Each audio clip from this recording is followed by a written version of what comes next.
Bonjour à tous et bienvenue sur notre chaîne. Je suis vraiment heureuse du sujet qu'on va vous parler aujourd'hui parce que dans l'ère de la technologie d'aujourd'hui, j'ai l'impression que trop souvent, on néglige la base. Quand je veux dire la base dans une entreprise, là, je parle de ses processus, son fonctionnement, la manière qu'elle fonctionne pour fabriquer et livrer son produit. Quand on parle de base, il faut essentiellement parler de la valeur ajoutée. La valeur ajoutée, c'est quoi? C'est ce que le client est vraiment prêt à payer. Donc, par exemple, quand vous déplacez de la matière première dans votre usine, c'est de la non-valeur ajoutée. Le client n'est pas prêt à payer pour ça. L'entreprise doit vraiment se concentrer à éliminer la non-valeur ajoutée, ce qu'on appelle aussi des fois des gaspillages, en vue d'augmenter son efficacité opérationnelle. On peut faire ça en intégrant une vision d'ensemble sur ces processus, puis en se questionnant sur les aspects qui sont à non-valeur ajoutée dans notre usine. Il y a un bon outil pour faire ça et intégrer cette vision-là d'ensemble. C'est ce qu'on adresse aujourd'hui dans la capsule. On vous parle de la cartographie de la chaîne de valeur, qu'on appelle aussi des fois VSM pour le terme anglais, Value Stream Mapping. N'ayez pas d'inquiétude. Moi aussi, quand j'ai entendu parler de ça la première fois, j'ai eu besoin d'explications. Et pour aider à l'explication, à mieux comprendre, on va diviser ça en deux parties. On va parler d'abord de cartographie, puis ensuite, on va parler de chaîne de valeur. Donc, une cartographie, c'est quoi? Bien, c'est le fait de documenter visuellement la situation actuelle. Et la chaîne de valeur, c'est quoi? Bien, c'est le processus de production ou de livraison du service à un client, de la prise de commande jusqu'à ce que le produit ou le service soit livré au client. Une cartographie de chaîne de valeur, c'est un outil qui permet d'analyser, de concevoir et de gérer les flux de matière et les flux d'informations dans le but de livrer le produit au client. L'objectif de la cartographie, ultimement, c'est de devenir plus efficace et de minimiser nos coûts de production. La cartographie permet de mieux visualiser les processus pour cibler ce qui est à améliorer à l'intérieur du processus. Donc, on vous invite à continuer à regarder la capsule. Bientôt, il y a un expert qui va venir pour nous présenter des cas réels. La cartographie, c'est un bon point de départ, mais il y a des professeurs de l'Université du Québec à Trois-Rivières qui l'ont bonifié en combinant avec des outils complémentaires. Ce que ça permet d'avoir en main, c'est un outil qui permet un diagnostic global de l'entreprise.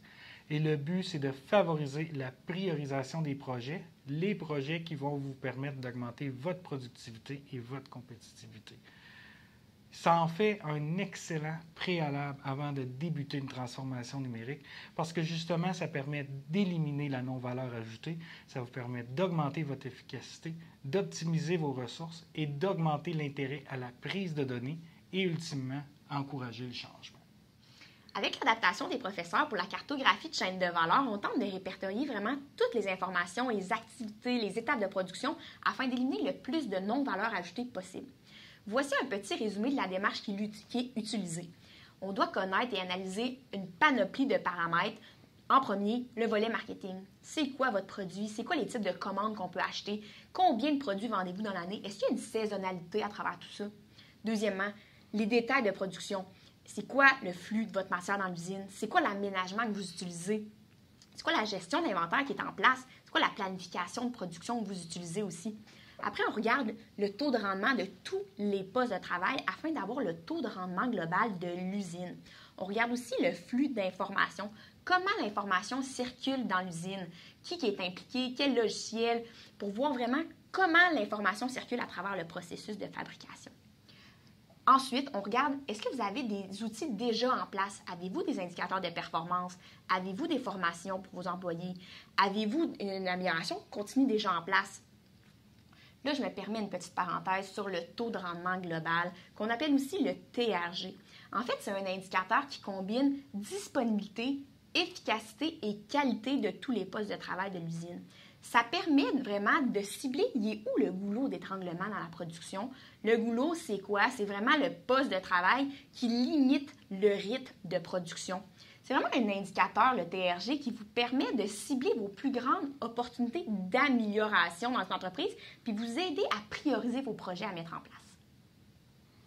Avec ces données-là, pour l'expert, c'est vraiment plus aisé de comprendre la réalité globale de l'entreprise, d'être capable de faire un diagnostic adéquat de la situation actuelle et surtout d'émettre des constats. Ces constats-là, c'est ce qui amène les points à améliorer. C'est pourquoi aujourd'hui, on a invité un expert avec nous pour nous parler de cas réels, de constats qui ont été faits dans des cartographies de chaînes de valeur dans des entreprises qui ont par la suite mené à des projets qui ont eu des impacts positifs sur ces entreprises-là. Donc aujourd'hui, on est heureux d'accueillir Sébastien Gamache, professeur à l'Université du Québec à Trois-Rivières. Et Sébastien a eu l'occasion, au cours de sa carrière, de réaliser environ 130 cartographies parmi des entreprises ici au Québec. Donc bonjour Sébastien. Salut à vous deux. Donc aujourd'hui, on est très enthousiaste à en apprendre davantage sur les bénéfices qu'ont amené la cartographie dans des cas réels. Donc, Sébastien, est-ce que tu peux nous présenter des exemples marquants de ce que tu as vécu dans tes cartographies? Ah oui, pour vrai, j'en ai vraiment plusieurs. Puis à toutes les fois, c'est une situation nouvelle, c'est une situation qui est différente. Tu ne peux pas juste faire une cartographie puis espérer que ça va te donner des résultats intéressants que tu peux exploiter. OK? Ça te prend vraiment l'étape d'analyse. Puis, une cartographie, c'est ça, c'est pas une fin. C'est un outil d'analyse où tu vas avoir besoin d'une personne qui va lire ce que ça va donner, qui va être capable de faire parler les chiffres. OK? Tu ne peux pas copier-coller des constats que tu as pu faire dans une entreprise puis dans une autre, puis c'est ça qui est trippant. OK? C'est pour ça que j'ai sélectionné quelques entreprises à vous présenter où on a eu des résultats qui étaient vraiment, vraiment exceptionnels. Je vous donne un premier exemple. OK? Une entreprise qui fabrique des rideaux. Ils m'appellent, ça fait à peu près un an qu'ils m'appellent, ils me disent « Écoute Sébastien, on a vu venir la pénurie de main-d'œuvre, OK? Fait qu'on a acheté des nouvelles machines, 3 machines qui vont nous permettre d'augmenter la production de nos rideaux. Mais là, ça fait un an, puis on a 0 gain. OK? On en fabrique autant qu'on en fabriquait, sauf que maintenant, il faut qu'on supporte le coût de 3 machines. Mais on ne comprend pas ce qui se passe. Ça a l'air de bien rouler sur le plancher, on ne sait pas c'est quoi le problème. Fait que là, moi, je commence la cartographie, je vais là-bas, je collecte mes données, on met ça dans le carto. Première chose qu'on voit, OK? Tu prends le nombre de minutes qu'il y a dans une journée. Tu prends le temps de fabrication d'un rideau. Tu prends un divisé par l'autre. Ça devrait te donner un nombre de rideaux théoriques par jour. Leur poste goulot, leur machine, mettons, qui était la plus sollicitée, faisait théoriquement 52 rideaux d'une journée. Mais l'entreprise en planifiait 12. OK?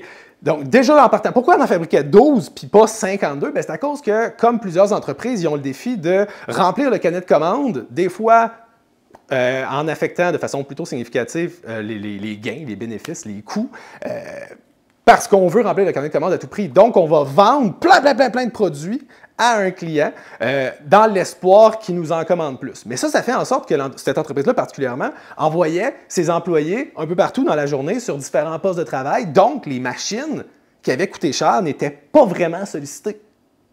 Puis, ça, c'était un premier point. OK? Deuxième point, on regarde les machines, on dit, OK, tu as un opérateur devant le poste de travail pendant cette période de temps-là. Bien, sur 1 heure de travail, l'employé travaillait quelque chose comme entre 30 et 50 du temps. Quand je dis travaillait, ce n'est pas l'employé qui travaillait, c'est la machine qui travaillait entre 30 et 50 du temps. Quand je dis travaillait, c'est que la machine, elle cousait. OK? Elle faisait de la couture. Puis pendant l'autre 50 du temps, il se passait quoi? Bien, tu as l'opérateur qui repositionnait le rideau, qui réparait un petit bris sur la machine, qui allait porter le rideau dans un panier pour après ça en mettre un autre. Donc, sur une journée de travail, tu utilisais la machine pour 12 rideaux alors que tu avais un potentiel d'en faire 52, puis pendant que tu en faisais 12, il y avait juste 50 du temps que ta machine a roulé. Quand on a regardé ça, l'entreprise a fait « Oh là là, OK, j'ai vraiment un gain potentiel. Facilement, je serais capable de quadrupler la production si je me concentrais davantage sur la vente de rideaux et donc sur la fabrication de rideaux. » Une autre entreprise fabrique des roulottes. Okay? J'arrive là-bas, ils sont super bien organisés. Tu rentres dans l'usine, c'est propre, tout est à sa place, il n'y a rien qui traîne. Puis là, tu te dis, oh là là, comment je vais pouvoir les aider à s'améliorer? On fait notre cartographie, on prend nos données, on évalue chaque tâche, à savoir est-ce que c'est une tâche à valeur ajoutée ou une tâche à non-valeur ajoutée. On fait les ratios, donc tout le temps à valeur ajoutée sur le temps total, 90 de taux de rendement global. Je ne crois pas. J'y crois pas, j'ai mon étudiant, je regarde les chiffres, je me dis, non, non, on va faire des calculs. Finalement, il me revient avec les chiffres, il dit, non, non, ils sont vraiment bons. 90 %. La moyenne au Québec est à peu près à 60, 65, 70, 80 % quand ça va bien. Sur un poste de travail, là, je suis à 90 %. Je regarde mes chiffres. Comme tantôt, OK? Je regarde le temps que ça prend pour fabriquer une roulotte. Je divise ça par le nombre de minutes que j'ai dans ma journée ou dans ma semaine pour me rendre compte que, Colin, je serais capable de fabriquer 5 roulottes dans ma semaine. Mais en ce moment, j'en fabrique juste 3. Comment ça, donc? Bien, finalement, à force de regarder les chiffres, je me suis rendu compte que c'est pas du début à la fin de la fabrication de la roulotte qui était améliorée. C'est entre la fin d'une roulotte puis le début de la prochaine que là, il y avait un gros gap. C'est 40 % de temps qui était juste pas regardé. Quand j'ai dit ça à l'entreprise, ils sont comme « Oh mon Dieu, j'avais jamais réalisé à quel point on perdait du temps là. » Puis là, bien, d'une semaine après l'autre, on continue de garder en contact avec l'entreprise. Ils me disent « Ah oui, oui, ah oui, oui. » Je ne reviens pas à quel point. Il y a effectivement beaucoup de pertes qui étaient là. 40 % de gains. Juste à faire cette analyse-là, de dire c'est pas le début à la fin de la fabrication, mais le début au prochain début. Plusieurs autres exemples que je pourrais donner. Par exemple, une entreprise qui fabrique des machines d'étiquetage. Okay? Juste à faire la cartographie, on a commencé à dire « Hey, si tu faisais cette tâche-là en parallèle à cette autre tâche-là, on est capable de réduire le lead time, de mieux organiser les postes de travail, de réduire le temps associé à la formation, parce qu'on va se le dire, fabriquer une machine de toutes pièces, c'est super long à apprendre. Donc, l'entreprise avait du mal à garder son personnel parce qu'apprendre toutes les tâches à faire d'un coup, c'était très, très lourd. Donc, finalement, juste en séquençant les tâches d'un poste à l'autre, en disant, OK, si ça se fait en parallèle, ça se fait en série, puis en rééquilibrant les tâches, on était capable de réduire le temps de formation, garder le personnel, réduire le lead time. L'entreprise, en 2 ans, a triplé son chiffre d'affaires. Je vous remercie beaucoup de m'avoir invité ici aujourd'hui à parler de cartographie. C'est un sujet qui est passionnant. Puis, honnêtement, si vous voulez prioriser vos projets, avoir une vue d'ensemble, aussi estimer l'importance de certains investissements. Des fois, tu regardes une ligne de production puis tu te dis, si j'investis beaucoup sur cette station-là, est-ce que je vais aller chercher des gains au niveau systémique? Ça va vraiment donner une vue intéressante puis ça va permettre justement de justifier mieux les investissements et peut-être même les étaler dans le temps. Donc, voilà. Merci beaucoup. Merci beaucoup, Sébastien, pour ces excellents exemples concrets. On a pu voir surtout qu'on avait toujours à gagner à faire une cartographie de chaîne de valeur. Même quand on est bon, on l'a vu avec l'exemple qui est très parlant des roulottes, même quand on est bon, on peut devenir meilleur. Donc, on espère que ça a clarifié pour vous les avantages que peuvent vous apporter une cartographie de chaîne de valeur, autant au niveau de la qualité, de la productivité, des délais et des coûts. Maintenant, si on retourne à la démarche qu'on utilise dans une cartographie de chaîne de valeur, maintenant qu'on connaît les constats, et Sébastien en a présenté des très bels exemples, pour chaque constat ciblé, on pose des recommandations de solutions possibles. Ensuite, on veut prioriser ces recommandations-là avec une matrice effort-impact. Quand on parle d'effort, on parle souvent du temps et de l'argent à investir dans le projet, tandis que quand on parle d'impact, c'est vraiment le niveau que le projet choisi va affecter positivement l'objectif de l'entreprise. En fonction de ces 2 indicateurs-là, on est capable de classer en priorité les projets à mettre en place. Comme vous voyez à l'écran, une matrice effort-impact, il faut vraiment prioriser la zone verte, soit les projets qui ont un grand impact pour peu d'efforts. Donc, c'est une façon de s'assurer que les projets qu'on va cibler comme prioritaires répondent à l'objectif de l'entreprise et vont être rentables. Un exemple très simple, si une entreprise a énormément de pertes de temps associées à la recherche d'outils, on pourrait décider de mettre en place un rangement 5S sur les postes de travail afin d'éliminer cette recherche d'outils-là et augmenter la productivité des employés. Le contenu vraiment concret d'une cartographie de chaîne de valeur vient à ce moment précis quand les analyses ont été terminées par l'expert et qu'il vient présenter un plan d'action avec plein de sous-projets. Les projets qui ont été choisis sont là pour adresser les opportunités d'amélioration les plus prioritaires dans le contexte de l'entreprise et surtout selon l'objectif ciblé par l'entreprise. N'oubliez surtout pas qu'il faut impliquer votre équipe à partir de ce moment-là pour être sûr que le plan d'action qu'on vous présente va être adapté à votre réalité. On recommande normalement de prioriser les projets selon votre réalité, donc vos ressources disponibles, votre taille et votre contexte actuel. Il faut vous assurer d'investir du temps sur des projets qui vont vous permettre d'aller rechercher les gains recherchés par ce projet-là. En général, un rapport de cartographie de chaîne de valeur peut être une bonne référence dans le temps parce que les projets qui vous ont été présentés lors de ce rapport-là gardent normalement leur pertinence à travers le temps.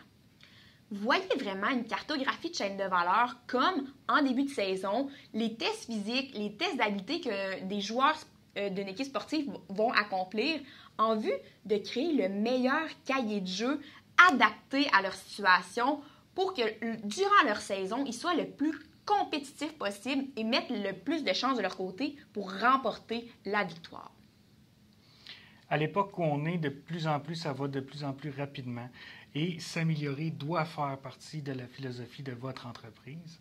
Qu'est-ce qui est intéressant avec une cartographie, c'est que ça vous permet de donner l'orientation des premiers projets qui devraient être mis en place et ça favorise aussi l'introduction d'une culture de changement. J'espère que tout ça vous encourage à faire une cartographie de chaîne de valeur et d'utiliser cet outil pour identifier les premiers projets qui pourraient vous amener une amélioration prioritaire selon les objectifs de votre entreprise.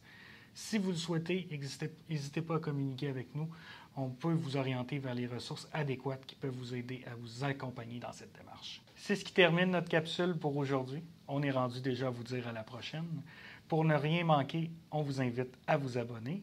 Le sujet qui s'en vient, les principes du Lean. Le Lean, c'est un ensemble d'outils qui sont éprouvés et qui vous aident à augmenter votre productivité. Et ça fait le lien avec la capsule d'aujourd'hui parce que ce sont souvent identifiés comme des projets à prioriser suite à une cartographie de chaîne de valeur. À bientôt!